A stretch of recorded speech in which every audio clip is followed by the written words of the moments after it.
working with women who have been through treatment and they've lost their hair, it's made me realize more and more over the years the importance and the power that hair has.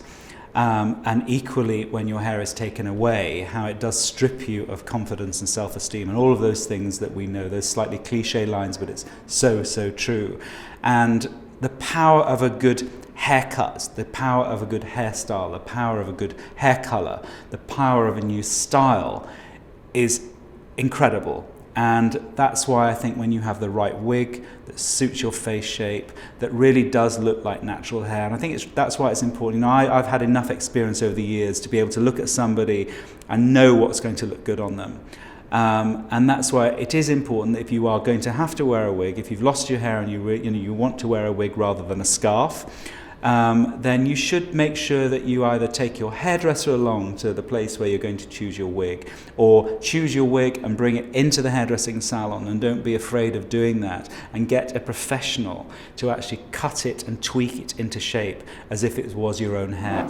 Well, with Alex, as with everybody, I'm always considering face shape, and that's the first sort of port of call, is looking at face shape to see what kind of wig is going to suit.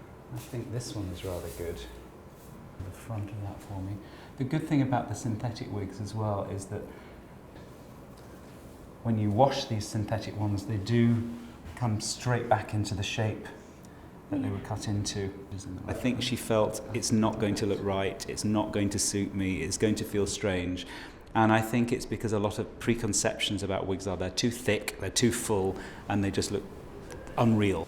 It looks really natural. It does, and what I quite like about it as well is it's almost like a slightly grown out style, which real hair would be. You get to that stage, it doesn't. I think when they're too freshly cut looking, they can look a bit too perfect. Do you like that one? Yeah, that's really nice. That really does look good.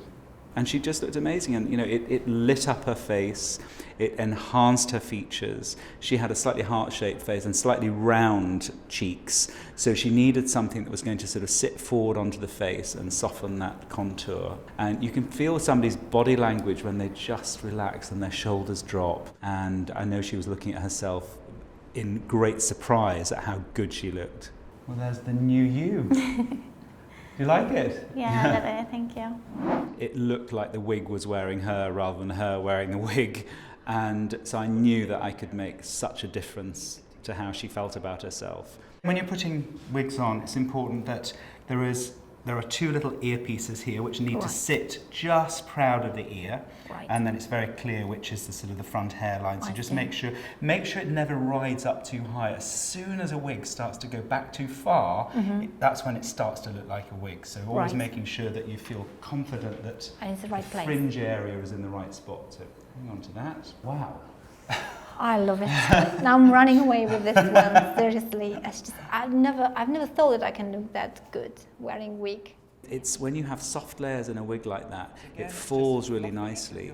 And what was really lovely is she said she never normally has volume in her hair. So the wig we ended up with had all those ends flicking out and all that lovely texture and that movement. And I could see her eyes lit up, and she was swishing her head around, and she loved the fact she could feel her hair moving, because that gives it life and vitality and feels like real hair.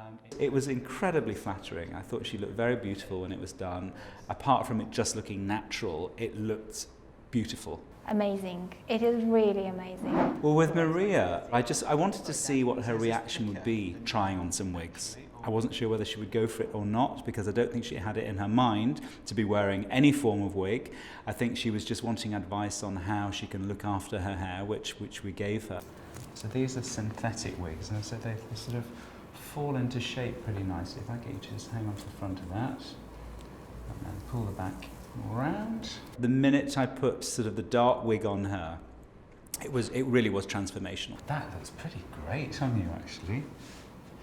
She has got a beautiful face, but my goodness, it was magnified 10 times over when we put the wig on. The fringe looked amazing on her, and because it's a different texture to her natural hair, it was exciting for her. She's probably always wished to have swishy, smooth, shiny hair, which now she can have, but she has it in the form of a wig. And I said to her, even when your hair grows, hang on to this wig and enjoy it, because when you're going out for a fun party, you might choose, rather than have your natural hair, to have the wig.